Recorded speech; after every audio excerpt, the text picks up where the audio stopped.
Hey, Brad Knowles here, and we're talking about Northern Maine and what happened in April of 2026. We're going to look at 4 different categories. You can see it on the chart: new listings, closed sales, active listings, and under contract. But Northern Maine, what do we mean when we say Northern Maine? Well, obviously the county, Aroostook, but it's also Penobscot, Piscataquis, and Washington County. So those 4 counties kind of lumped together, we call that Northern Maine. So what we want to do is let's dive in. And what's that new listing inventory that's hitting the market? And if you look at what's hit the market in terms of units and volume compared to last month, holy cow, somebody opened up Northern Maine for business. Look at all of these listings that hit the market. Huge increase in units, huge increase in volume. Where do we compare to a year ago, though?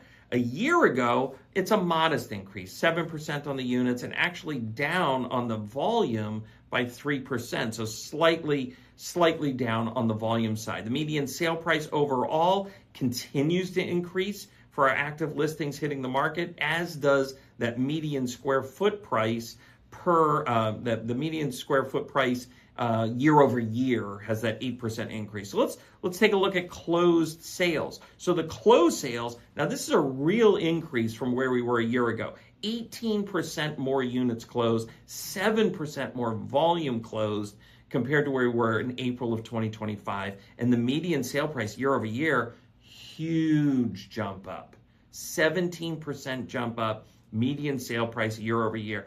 Things are appreciating in value in Northern Maine, period. And we've seen that trend over the last bunch of years. The further away from the metropolitan areas you get, the more expensive real estate in Maine has got, then the more value you're getting for the homes and the properties that are in rural Maine. And it rings true here in April of 2026. Active listings. Now, we had some active listings hit the market, but those closed sales have jumped significantly more, which means our active listing inventory is down. Yes, it's increased over where it was in March, but it's not increased from where we were a year ago. 13% off on the units front, 7% off on the volume front. And that median price for the active listings is running pretty true, which means if I can find something like that, I'm probably doing pretty good, because our closed sales, those median sale prices are climbing.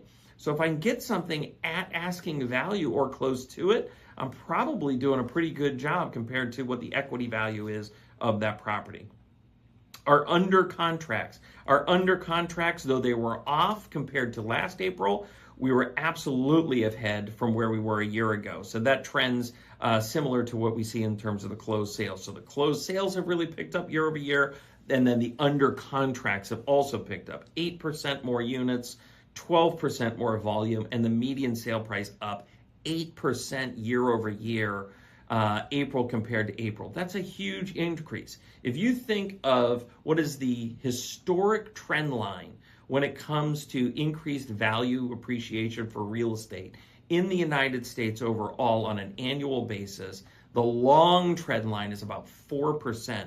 We're seeing at this snapshot in time, Northern Maine is 2 times that normal trend line. And we're seeing it in the median sale price. We're also seeing it in the median price per square foot year over year. What does this mean for us in Northern Maine? You got a big chunk of land up there you want to sell? It's a good time to sell it. It's not a lot of inventory. There's less than there was a year ago. Good time to put that land on. Good time to put that camp that you just aren't using as much as you used to. Good time to put your home on if you're looking to downsize, grow into something else. Either way, it's a good time to list property in Northern Maine for sure. What if I'm looking to buy in Northern Maine?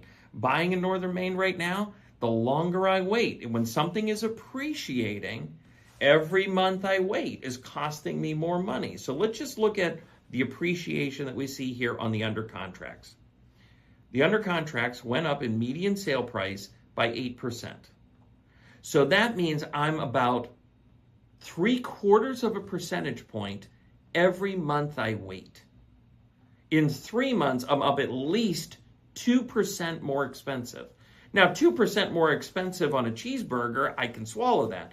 2% more on buying a home for $200,000 or $300,000, ouch. So waiting right now might really be costing you money if you're looking to buy in Northern Maine. So I would encourage you, get your ducks in a row, look at that property. And again, Northern Maine, I got to drive a little bit further. It can be a little harder to get to the next piece of property that just hit the market. Instead of riding 5 minutes around the corner, it could easily be an hour. But my motivated buyers, they're going to be willing to do that because they really actively want to get something now. And it's a great time to do it where waiting might cost you. It might cost you in interest rates. I'm not going to dive into a mortgage video, but it might cost you in interest rates, and it certainly might cost you in appreciation the longer you hold off that decision. This has been fun. Hope you enjoyed the update for Northern Maine, April 2026, and we'll see you next time. Bye-bye.